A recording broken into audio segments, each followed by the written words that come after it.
اگر ان میں تمہیں کوئی خیر نظر آئے, اگر یہ خطرہ ہو کہ بھئی ان کو اگر آزادی ملی یہ تو سوسائٹی کے لیے عذاب بن جائیں گے, یہ تو ناسور بن جائیں گے ہمارے لیے, تو پھر ان سے عقد مکاتبت کرنے کی ضرورت نہیں. آگے اللہ نے فرمایا وَآتُوهُم مِّن مَّالِ اللَّهِ الَّذِي آتَاكُمْ. اب جو غلام اور باندی عقد مکاتبت کر لیں تو عام سوسائٹی کے یعنی سوسائٹی کے عام مسلمانوں کو حکم دیا جا رہا ہے کہ جو بھی غلام یہ عقد کر لے تو تم اس کے ساتھ مالی تعاون کرو, یعنی اسے مجبور نہ کرو کہ اب وہ کمائے پیسہ.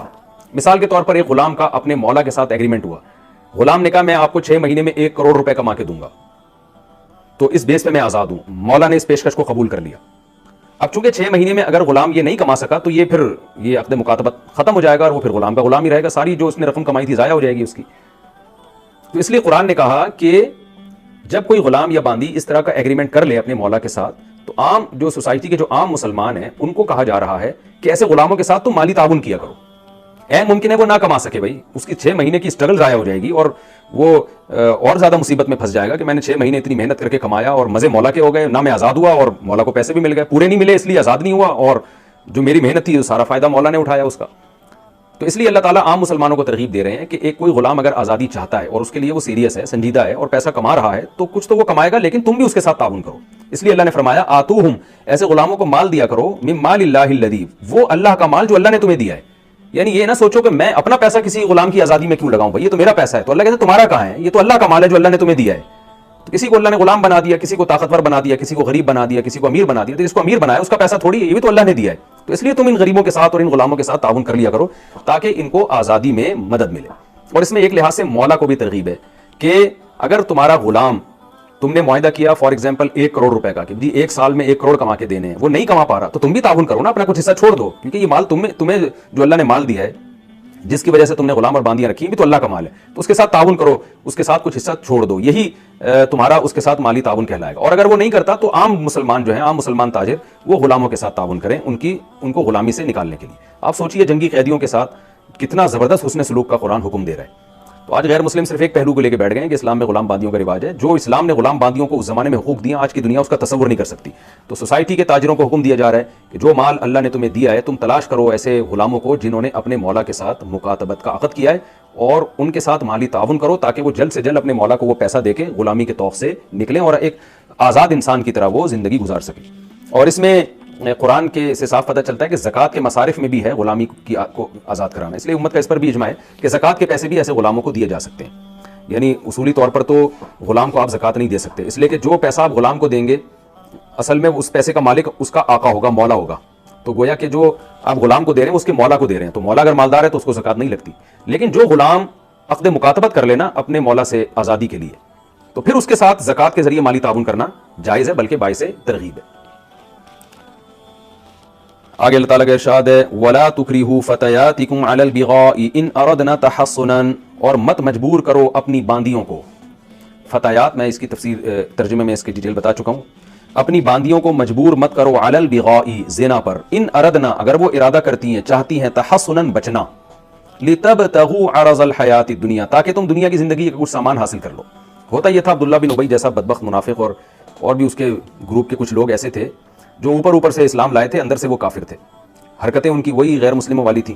تو وہ اپنی باندیوں کو باقاعدہ کرائے پہ دیتے اور ان سے زنا کرواتے, اور جو پیسہ آتا وہ کھاتے تھے. تو قرآن جب حکم دیتا ہے نا اہل اسلام کو, تو وہ تمام لوگ داخل ہوتے ہیں اس میں جو ظاہراً مسلمان ہوں, چاہے حقیقت میں ہو یا نہ ہو. بہت دفعہ قرآن میں ایسا ہوا ہے کہ قرآن نے منافق کو بھی اہل اسلام سے تعبیر کیا ہے. وجہ اس کی ہے کہ ظاہری طور پر وہ مسلم ہی سمجھے جاتے تھے. اس کی مثال ایسے ہے جیسے آپ کی سوسائٹی میں کچھ لوگ ایسے ہیں جو ملک سے محبت کرتے ہیں, کچھ لوگ ایسے ہیں جو کنٹری کے وجود ہی کو نہیں مانتے, لیکن جب کوئی سرکاری حکم نامہ آتا ہے نا تو خطاب جو کیا جاتا ہے وہ اسی طرح سے خطاب کیا جاتا ہے کہ بھائی جتنے بھی پاکستانی ہیں یا جتنے بھی انڈین ہیں ان کو خطاب کیا جا رہا ہے, حالانکہ وہ پاکستانی ہوتے نہیں ہیں دل سے, یا وہ انڈین دل سے ہوتے نہیں ہیں, وہ ملک کی بغاوت کے قائل ہوتے ہیں. لیکن خطاب جب کیا جاتا ہے نا, ایک آرڈر دیا جاتا ہے, تو ایسے الفاظ سے خطاب کیا جاتا ہے جو ظاہری لحاظ سے سب پہ منطبق ہو رہا ہو. تو قرآن میں بعض آیتیں نازل ہوئی ہیں, ان میں خطاب تو عام مسلمانوں کو ہے, لیکن اس سے مراد منافق ہیں. تو عام مسلمانوں کے اس لیے ہے کہ صورتاً وہ بھی مسلمان تھے نا, تو اس سوسائٹی کا حصہ سمجھے جاتے تھے, مسلم کمیونٹی کا حصہ سمجھے جاتے تھے. تو حکم دیا جاتا تھا کہ اے اہل اسلام تم یہ کام مت کرو. تو یعنی انداز اللہ تعالیٰ کا یہ ہوتا تھا. تو یہاں بھی یہی ہے کہ اللہ نے تمام مسلمانوں کو خطاب کیا کہ تم اپنی باندیوں کو زنا پہ مجبور مت کیا کرو دنیا کے چند ٹکوں کی خاطر, جبکہ وہ بچنا بھی چاہتی ہیں. تو یہ عبداللہ بن ابی منافق صحیح حدیث میں روایات میں ہے کہ یہ اس طرح کے کام کیا کرتا تھا. اب وہ باندیاں تھیں مجبور, اگر وہ اس زنا پہ آمادہ نہ ہوتی تو نہ وہ بھاگ سکتی تھیں، اور نہ اسلامی سوسائٹی، اسلامی حکومت اتنی زیادہ اسٹرانگ ہوئی تھی اس وقت کہ وہ ان باندیوں کو اس ظلم سے بچا سکتے. ایک طوفان کھڑا ہونے کا خطرہ تھا، تو باندی چونکہ مکمل آقا کے کنٹرول میں ہوتی ہے تو ان کے دفعیہ کی بھی کوئی صورت نہیں تھی. تو پھر قرآن نے منع کیا کہ جس کے بھی ماتحت میں کوئی باندی ہوگی تو اس کو زنا پہ مجبور نہیں کر سکتا، خاص طور پر اس صورت میں کہ جب وہ زنا سے بچنا بھی چاہتی ہیں، پھر تو مجبور کرنا اور زیادہ جرم ہے. اس آیت کا یہ مطلب ہرگز نہیں ہے کہ اگر وہ زنا سے بچنا نہیں چاہتی تو پھر مجبور کر سکتے ہو، یہ مطلب ہرگز نہیں ہے. میں نے بتایا نا، قرآن کی بہت سی آیتیں جو شرطیں ہوتی ہیں وہ اتفاقی ہوتی ہیں. اتفاقی کا مطلب چونکہ سوسائٹی میں ایسا ہو رہا تھا اس لیے اللہ نے اس شرط کو ہائی لائٹ کر دیا کہ مسلمان باندی ہے وہ کیوں زنا چاہے گی، تو مسلمان باندی تو زنا سے بچنا ہی چاہتی ہے، لہذا اس کو زنا پہ مجبور کرنا زیادہ بڑا جرم ہے. ورنہ اصل بات تو یہی ہے کہ کوئی زنا سے بچنا چاہے یا نہ چاہے، پھر بھی آپ زنا کی نام مجبور کرنا تو دور کی بات ترغیب بھی نہیں دے سکتے. اور لتبتغوا عرض الحیات الدنیا، یہ بھی شرط اتفاقی ہے، اعتراضی نہیں ہے. اتفاقی کا مطلب یہ ہے کہ وہ لوگ پیسوں کے لالچ میں یہ کام کر رہے تھے، تو اگر کوئی پیسوں کی لالچ میں نہ کر رہا ہو، فری میں بھی کر رہا ہو تو بھی حرام ہے. تو زنا پہ مجبور کرنا یا زنا کی ترغیب دینا یا زنا کی اجازت دینا، یہ تینوں چیزیں بالکل حرام ہے، فری میں بھی حرام ہے اور پیسے لے کے بھی حرام ہے. تو چونکہ ایسا ہو رہا تھا کہ منافقین پیسوں کی لالچ میں باندیوں کو مجبور کرتے تھے اور وہ باندیاں زنا سے بچنا چاہتی تھیں، تو اس لیے اللہ نے ان کی کنڈیشن کو بیان کیا.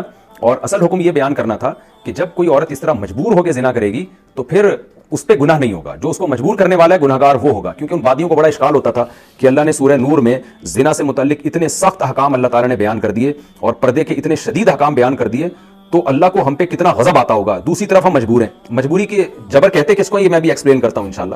دوسری طرف ہم مجبور ہیں تو ہمارا کیا بنے گا، تو اس پہ اللہ نے ان کو تسلی دے دی. پہلے تو اللہ نے روکا جو زنا پہ مجبور کر رہے ہیں ان کو روکا کہ یہ کام مت کرو، اور پھر ان باندیوں کو تسلی دی. اگلی آیت میں وہ کیا تسلی دی، وَمَن يُكْرِهُنَّ، کہ جو بھی ان باندیوں کو مجبور کرے گا، فَإِنَّ اللَّهَ مِن بَعْدِ إِكْرَاهِهِنَّ، تو ان باندیوں کو مجبور کرنے کے بعد اللہ تعالیٰ غفور الرحیم ہے، ان کو اللہ معاف کر دے گا اور رحم کرے گا. ان سے مواخذہ نہیں ہوگا، مواخذہ ان لوگوں سے ہوگا جو ان کو مجبور کر رہے ہیں.